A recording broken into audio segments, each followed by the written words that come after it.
नमस्कार, एक बार फिर से स्वागत है आप सभी का मेरे चैनल पे। और अभी तक बेटा हम लोगों ने क्लास 10th की साइंस शुरू करी थी। क्लास 10th की साइंस में हम लोगों ने पहला चैप्टर जो फिजिक्स का उठाया था वो उठाया था लाइट। तो लाइट में मैंने आपको पढ़ा दिया था, कॉन्केव मिरर तक पढ़ा दिया था और कॉन्केव मिरर की मैंने इमेज फॉर्मेशन भी आपको पढ़ा दी थी। आज हम लोग थोड़ा साइंस से हट के बेटा मैथ की भी बात कर रहे हैं। तो मैथ का जो आपका क्लास 10th का पहला चैप्टर है मैथ का रियल नंबर, आज हम लोग उस पर बात करेंगे। और ये जो वीडियो होने वाली है वो इंट्रोडक्शन वीडियो होने वाली है।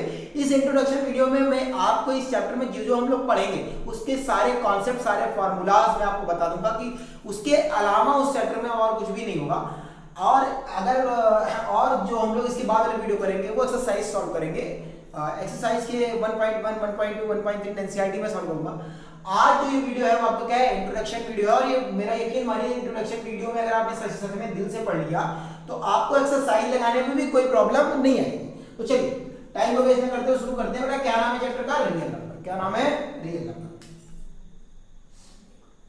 रियल नंबर, वास्तविक नंबर क्या होते हैं? ऐसे अगर रियल की बात करें, डेफिनेशन बात करिए तो वास्तविक नंबर्स क्या होते हैं? पहले वास्तविक रियल नंबर समझने से पहले आप और नंबर्स जो होते हैं उनके बारे में थोड़ा समझिए। पहले इसे सबसे पहला नंबर अगर मैं बात करूं तो क्या होता है बेटा? नेचुरल नंबर होता है। क्या होता है? Natural number.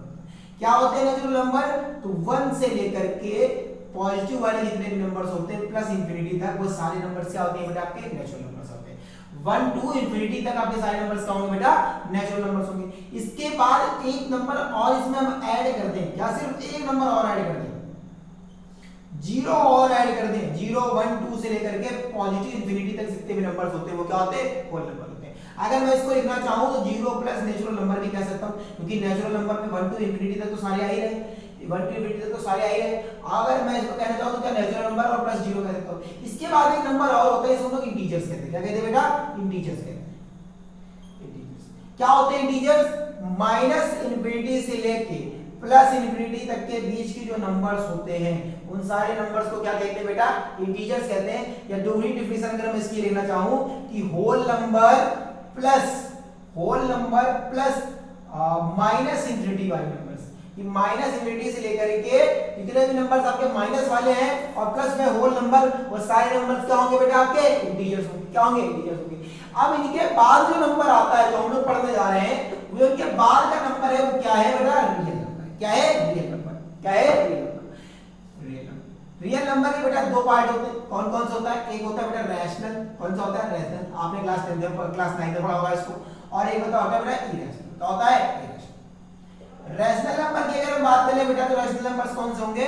वो नंबर जो p/q की फॉर्म में लिखे जा सकते हैं। वो number those numbers which can be written in the form of p/q, those number which can be written in the form of p/q where q does not equal to 0 and p and q are integers। क्या होने चाहिए? Integers होने चाहिए। Those numbers are called real numbers। क्या कहते हैं उनको? Real numbers. क्या सॉरी रैशनल नंबर्स कहते। क्या कहते हैं उनको?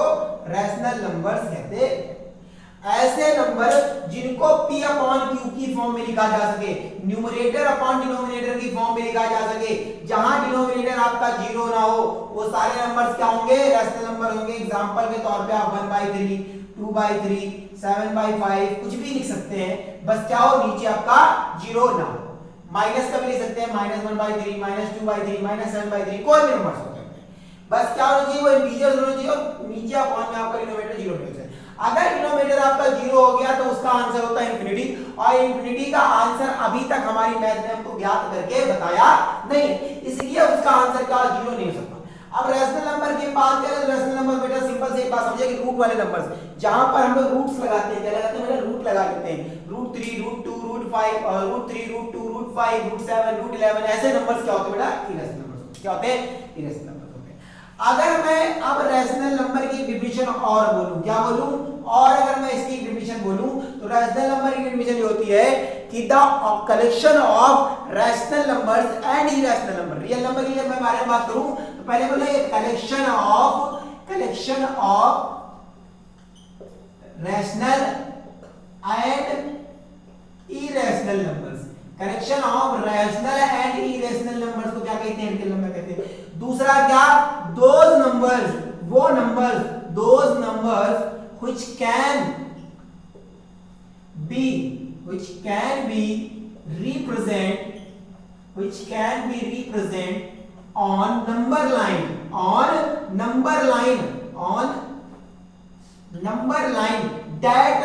that numbers are called real numbers। और तीसरी बात करें तो पॉजिटिव एंड नेगेटिव नंबर्स क्या आएंगे? पॉजिटिव एंड नेगेटिव नंबर्स उनको भी क्या कहते हैं? Are real number. ठीक, क्या बताया? Collection of rational and irrational numbers, these numbers can be represented on the number line। मतलब वो सारे नंबर जो नंबर लाइन पर रिप्रेजेंट किए जा सकते हैं बेटा, जो नंबर लाइन पर रिप्रेजेंट किए जा सकते हैं, वो सारे के सारे नंबर्स आपके क्या होंगे? रियल नंबर्स होंगे। जैसे आपने एक नंबर लाइन क्या होती है? तो नंबर लाइन होता है नंबर्स का घर। नंबर लाइन क्या होता है? नंबर्स का घर। सबका घर होता है, वैसे रैशनल नंबर, जैसे नंबर्स का भी घर, जिसका मुखिया कौन है? जीरो। जीरो से जो राइट हैंड साइड के नंबर्स होंगे वो सब क्या होंगे? क्या होंगे? पॉजिटिव नंबर्स होंगे। क्या होंगे? पॉजिटिव नंबर्स होंगे। और जो लेफ्ट हैंड साइड के होंगे, वो सब क्या होंगे? नेगेटिव नंबर्स होंगे। तो जो नंबर्स जो इसमें रिप्रेजेंट किया जा सकते हैं नंबर लाइन में, वो सारे क्या होंगे? रैशनल नंबर्स होंगे। जैसे 1 तो 1 भी रिप्रेजेंट किया जा सकता है, 3/2 तो 3/2 भी रिप्रेजेंट करा जा सकता है, √2 भी रिप्रेजेंट करा जा सकता है, √3 ये 9th में पढ़ गया है कि √2 √3 भी रिप्रेजेंट करा जा सकता है। तो वो सारे नंबर्स जो नंबर लाइन में रिप्रेजेंट किया जा सकते हैं, उनको सारे नंबर्स को क्या कहेंगे बेटा? रियल नंबर कहेंगे। आई होप ये टॉपिक आपको क्लियर होगा। अब इसके बाद जो इस चैप्टर का जो नेक्स्ट टॉपिक है हम लोग उस पे पढ़ रहे हैं, वो है फंडामेंटल थ्योरम ऑफ। तो अपना जो नेक्स्ट टॉपिक है वो था फंडामेंटल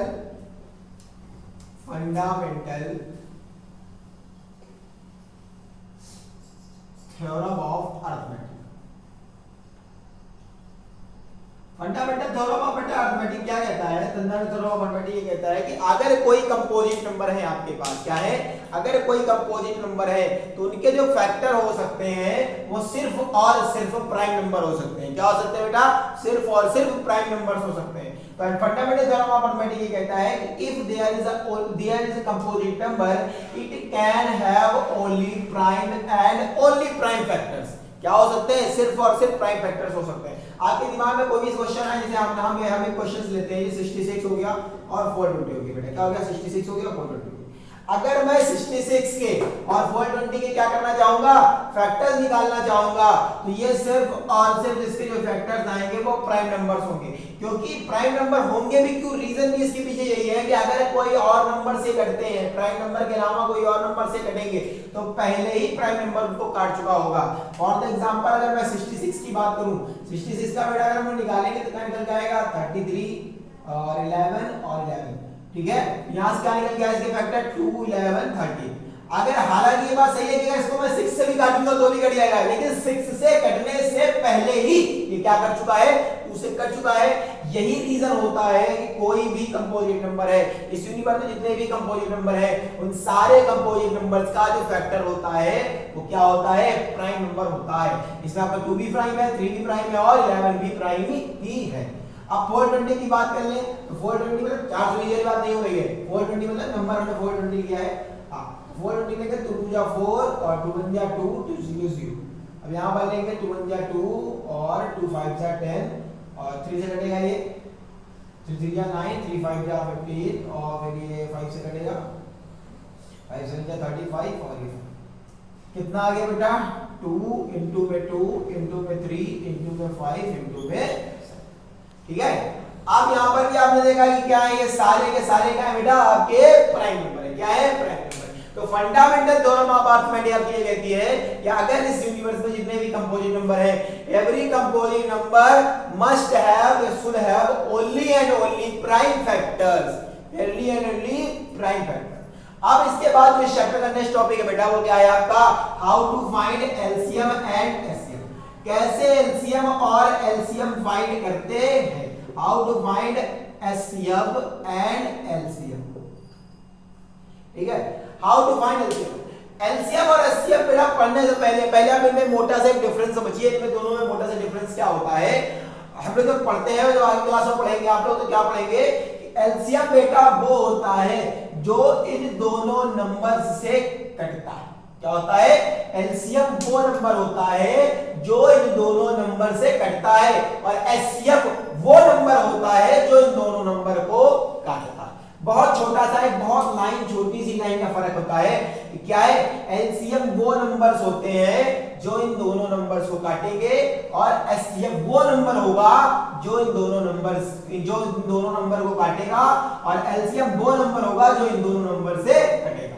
और दूसरी बात, एलसीएम और एचसीएफ में एक और डिफरेंस होता है कि एलसीएम अगर कोई दो नंबर लिखे हैं तो एलसीएम उन दो नंबरों में से बड़ा वाला नंबर होगा या उन दोनों नंबर से हमेशा बड़ा होगा। क्या मैंने कहा कि अगर वो दो नंबर लिखे हैं तो एलसीएम क्या होगा आपका, उन दोनों में से बड़ा वाला नंबर होगा या तो उन दोनों से बड़ा होगा। लेकिन यही एचसीएफ की मैं बात कर लूं, अगर दो नंबर का आपको एचसीएफ निकालना है तो इन दोनों नंबर्स में छोटा वाला होगा हमेशा एचसीएफ, या उन दोनों के बीच का होगा, या उन दोनों के बीच का होगा, या उन दोनों से छोटा होगा, लेकिन कभी उन दोनों से बड़ा एचसीएफ आपका नहीं आ सकता है।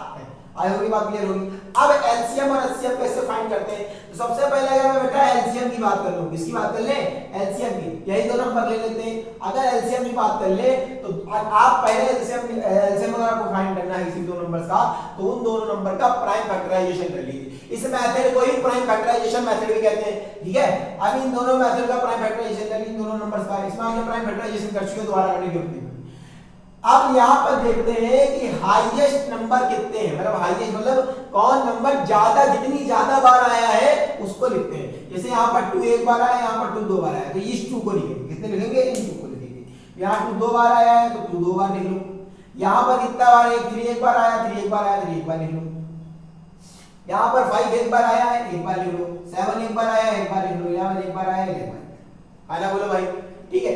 अगर मैं बात करूं अब इसका एलसीएम हम लिखेंगे तो 420 into 11 that is 0 to 2 जा 11 2 जा 22 और 11 4 जा 44 और 46, कितना आ गया 46 20। एलसीएम निकालने के लिए क्या किया कि दोनों में से जो नंबर सबसे ज्यादा बार आता है उसको लिखते हैं। सबसे ज्यादा 2 कितनी बार आया, 2 बार, 2 को 2 बार लिखा। 3 कितनी बार आया, एक बार लिखा। 5 कितनी बार आया, दोनों मिला के एक बार लिखा। 7 कितनी बार आया, एक बार। फिर इसका 11 कितनी बार आया, एक बार, ठीक है। अब हम बात कर रहे हैं बेटा किसकी, एचसीएफ की। किसकी बात कर रहे हैं, एचसीएफ।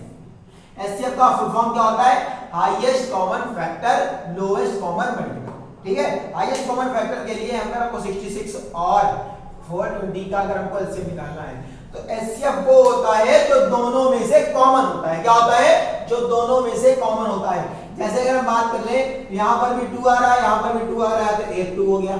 यहाँ पर दोबारा 2 आया, ऊपर 2 नहीं है, ऊपर 3 है, नीचे 3 मिल गया, खत्म हो गई बात। ऊपर 11 नीचे 11 नहीं है, 5 है, ऊपर 5 नहीं है, 7 ऊपर 7। तो जो कॉमन होता है वही एचसीएफ होता है। यहाँ से कितना आ गया आपका, क्या आ गया आपका 6। अब हम लोग जो इस चैप्टर के नेक्स्ट टॉपिक के बारे में बात करने जा रहे हैं, वो बात करने जा रहे हैं रिलेशनशिप की। किसकी, रिलेशन की, आपके रिलेशन की बात नहीं होने जा रही है। यहाँ पर बात होने जा रही है एचसीएफ और एलसीएम के बीच में रिलेशन की। इन दोनों के बीच में क्या संबंध है, क्या कैसे जुड़े हुए होते हैं आपस में। तो हेडिंग होगी आपके इस चैप्टर की नेक्स्ट, वो होगी बेटा relation between LCM and HCF. LCM और एलसीएम में रिलेशन क्या होता है, एलसीएम और एचसीएफ में क्या रिलेशन होता है। एलसीएम ऐसे कोई नंबर है, तो अगर 2 नंबर है, हमने अभी तक आपको 2 नंबर का एलसीएम फाइंड करना बताया, तो 2 नंबर है तो क्या होगा, फर्स्ट नंबर इनटू में second number, first number into में second number is equal to में एचसीएफ इनटू में। अगर 2 नंबर दे रखे हैं, उनका एचसीएफ बता रखा है, तो आप यहाँ से एलसीएम फाइंड कर सकते हैं। अगर 2 नंबर दे रखे हैं, उनका एलसीएम बता रखा है, आप एचसीएफ फाइंड कर सकते हैं। एलसीएम एचसीएफ दोनों बता रखा है, एक कोई नंबर बता रखा है, आप उसका क्या फाइंड कर सकते हैं, दूसरा नंबर फाइंड कर सकते हैं। जैसे हम लोग पीछे वाले क्वेश्चन में बात कर ले, नंबर क्या था, 66 था और 420 था, ठीक है। 66 था और 420 था। एचसीएफ हमारा वहां 6 आया था, हमको एलसीएम निकालना है। क्या निकालना है, एलसीएम निकालना है। अब देखो यहाँ पर से मल्टीप्लाई में रहेगा, डिवाइड हो जाएगा, आना बोलो भाई, इधर डिवाइड में हो जाएगा तो 6 से कटेगा 11 आ जाएगा और 420 into 11 अभी हम पीछे लिख के आए कितना होता है 400। ठीक है, तो यहां पर से आपका एलसीएम आ जाएगा। अगर आपको ये चार क्वांटिटीज है, चार में से अगर आपको कोई दो बता दिया है, कोई तीन बता दिया है, तो आप चौथी आराम से निकाल सकते हैं। इस चैप्टर का जो आखिरी टॉपिक बचता है, last but not the least, chapter का आखिरी टॉपिक वो ये है बेटा कि कोई भी नंबर को इरेशनल प्रूफ करना। हर साल ज्यादातर सीबीएसई से एक क्वेश्चन पूछता है और ज्यादातर वो क्वेश्चन देखा गया है कि वो यही पूछा जाता है कि कोई भी नंबर इरेशनल प्रूफ करो। चलिए हम कोई एक नंबर इरेशनल प्रूफ करते हैं। जैसे हम बात कर ले कि √2 को क्या प्रूफ करना है बेटा, हमें irrational proof. √2 is a irrational number proof करना है। जब हमको इरेशनल प्रूफ करना है, जैसे अगर आपको वही अपनी खूबियां बतानी, जैसे आपको अगर अपने बारे में कुछ बताना है तो आप क्या बताएंगे, अपनी खूबियां बताएंगे और अपनी कमियां। लेकिन जब हमको इरेशनल प्रूफ करना है तो हम इसको इरेशनल प्रूफ ना करके क्या प्रूफ करेंगे, इसको इरेशनल प्रूफ ना करके इसको ये प्रूफ करेंगे, ये रेशनल। क्या प्रूफ करेंगे, ये रेशनल। अब हम इसको रेशनल प्रूफ करने की कोशिश करते हैं तो हमने इसको कॉन्ट्रैक्शन मेथड भी कहते हैं, कॉन्ट्रैक्शन मेथड कहते हैं। तो हम यहां पर ये मानेंगे कि √2 क्या है, रेशनल। क्या है, रेशनल। हम ये मान लेंगे, ये हमारी एजम्पशन है, हम अपने मन में अपनी एक धारणा बना रखी है कि हम इसको मान लेते हैं। लेट अज्यूम कॉन्ट्रैक्सी, ये क्या है, √2 इज अ रैशनल नंबर। क्या है, ये रैशनल नंबर है, हमने मान लिया।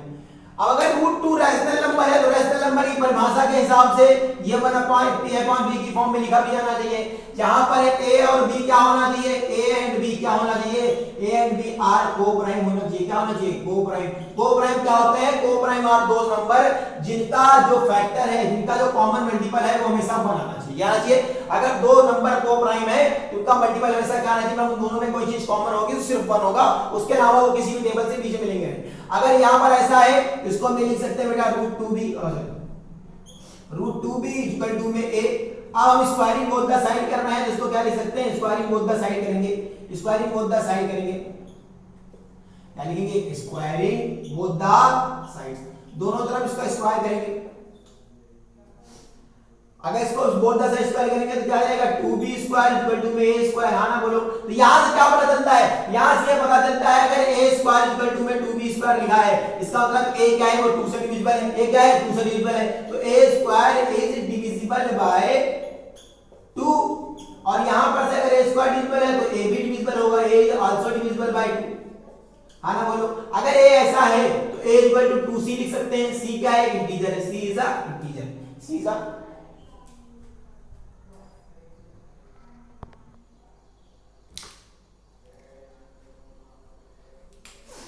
तो यहां से क्या पता चला बेटा कि c क्या है, आपका एक इंटीजर है। क्या है, इंटीजर है। क्या है, इंटीजर है। अच्छा, इसको हम c क्यों लिख रहे हैं कि अगर बाय चांस से इसके डिविजिबल है तो 2 के कोई भी मल्टीपल होगा उससे डिविजिबल होगा, 2 से कोई भी मल्टीपल होगा उससे डिविजिबल होगा। हो सकता है वो मल्टीपल -1 हो और -2 हो, इसीलिए उसको मैंने क्या लिखा, c लिख दिया। क्या लिख दिया बेटा, c लिख दिया। यहां पर से पता चल गया। अब हम क्या करेंगे, इसको जो पहली इक्वेशन है आपकी इसमें प्रूफ करेंगे, रखेंगे, इसको रखेंगे। ये पहली क्वेश्चन थी आपकी, इसमें रखेंगे, क्या रख इसको रखेंगे। अब यहाँ पर b की जगह तो b रखा रहेगा 2b स्क्वायर, a की जगह क्या रखेंगे बेटा 2c, a की क्या रखेंगे 2c, उसका स्क्वायर हो जाएगा तो 2c, यहाँ पर से 4c स्क्वायर आ जाएगा। अगर हम यहाँ पर लिखेंगे तो क्या लिखेंगे बेटा, यहाँ पर लिख रहे हैं कि 2b इक्वल टू में 4c स्क्वायर, इसको काटेंगे तो b स्क्वायर इक्वल टू में क्या आ जाएगा बेटा 2c स्क्वायर। तो यहां पर से ये भी पता चला कि अगर फिर से कोई एक सिचुएशन बन गई, अगर b square equal to 2c square लिखा है तो यहां पर से ये क्लियरली दिख रहा है कि b आपका क्या है, 2 से डिविजिबल होगा। तो b square is divisible by 2, is divisible by 2। हां ना बोलो भाई, अगर b स्क्वायर 2 से डिविजिबल है तो b आल्सो डिविजिबल होगा। अब अगर ऐसा है तो मतलब यहां पर से क्या निकल गया, सो A and B having common factor, इन दोनों का कॉमन फैक्टर क्या दिख रहा है, 2 दिख रहा है, common factor 2। So A and B having common factor 2 other than 1 के अलावा इनका एक कॉमन फैक्टर और है, वो क्या है, 2 है। इसका मतलब जो हमारी एजम्पशन थी, जो हमारी मनगढ़ंत कहानी हमने जो हमने कॉन्ट्रैक्शन माना था इनके खिलाफ, वो क्या है, हमारी एजम्पशन गलत निकली। जो हमने ये कंस्ट्रक्शन मानी थी वो गलत निकली। अगर वो गलत निकली तो ये प्रूफ हो गया कि √2 क्या है, रैशनल नहीं है।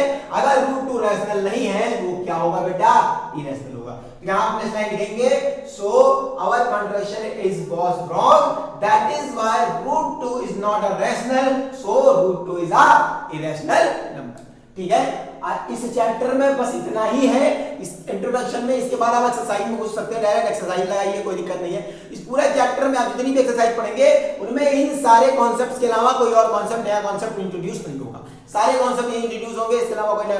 तो हमने इस पार्ट में आपको मैंने क्या बताया कि इस रियल नंबर के पूरे कॉन्सेप्ट के बारे में बताया, इंट्रोडक्शन के बारे में बात की हम लोगों ने, पूरे चैप्टर में हम लोग हकीकत पढ़ेंगे क्या। ठीक, हम लोग जो इसके नेक्स्ट पार्ट करेंगे वो 1.1 और 1.2 पे करेंगे। और जो हमारी साइंस है वो चल रही है साइड में, वो हमने लाइट हम लोग शुरू किया था, कॉन्केव मिरर तक हम लोग वहां तक पहुंच चुके हैं। कॉन्केव मिरर में हम लोगों ने वहां पर इमेज फॉर्मेशन कर लिया था बाकायदा। अब जो इसका नेक्स्ट पार्ट आएगा वो इमेज फॉर्मेशन को दिखाएगा कि आखिरकार इमेज फॉर्मेशन होती है या नहीं होती, राइट।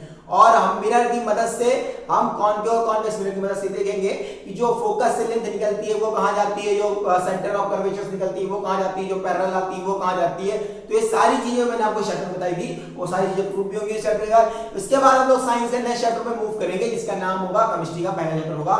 और उसके बाद में फिर फिजिक्स के जो नेक्स्ट चैप्टर होगा आपका, जो भी ह्यूमनाइज नेक्स्ट चैप्टर है आपका, उस पर हम लोग बात करेंगे। और इसके बाद इस चैप्टर खत्म करने के बाद हम लोग पॉलिनोमियल में जाएंगे। बहुत छोटे छोटे चैप्टर हैं, 2-2 4-4 नंबर के आते हैं, 2-2 नंबर के 1-2 नंबर के पूछ जाते हैं, लेकिन इनको छोड़ के चलना नहीं, क्योंकि आपको बोर्ड देना है बेटा। ठीक है, अब इस चैप्टर में हम लोगों ने आज क्या पढ़ा कि रियल नंबर्स क्या होते हैं। तो मैंने बताया वो नंबर जो नंबर लाइन में रिप्रेजेंट किए जा सकते हैं वो सारे नंबर्स क्या होंगे बेटा, रियल नंबर होंगे। फिर हम लोगों ने बात करी रैशनल क्या होते हैं, जो P/Q की फॉर्म में लिखे जा सके, जहां पर Q 0 ना हो, वो रैशनल नंबर होंगे।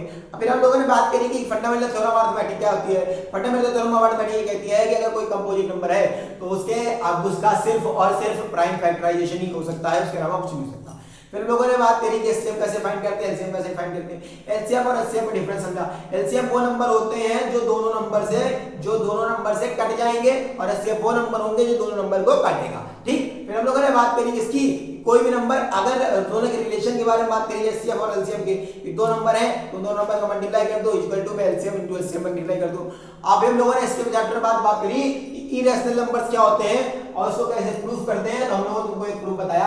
बाकी कोई भी प्रूफ हो सेम एग्जैक्ट डिक्टो उठा कर दिए। अगर यहाँ पे √3 का है तो हम √3 के चले जाइए, जहां पे √2 रखा था, √5 का है √5 करके चले जाइए, कोई भी रख के चले जाइए, आंसर आपका वही आने वाला है। क्योंकि ये हमारी कंडीशन है, ये हमारा क्या है, मनगढ़ंत कहानी में, मतलब ये हमारी क्या है, ये दूराभास, मतलब ये हम लोगों ने जो आभास माना था, इसके जो हम लोगों ने एक एजम्पशन मानी थी अपने मन में, वो क्या है, वो गलत है। ये हमारे मन की क्या थी, सिर्फ एक भावनाएं थी, कल्पना थी, और कल्पनाएं गलत हो गई है। ऐसा जरूरी नहीं कि खाली हमेशा कल्पनाएं गलत हो जाए, कल्पनाएं आप करते रहिए, हो सकता है कभी ना कभी कल्पनाएं आपकी सही निकल के आ जाए। तब तक के लिए आप पढ़ाई करते रहिए, और हम लोग मिलेंगे नेक्स्ट चैप्टर में नेक्स्ट टॉपिक के साथ। ठीक है।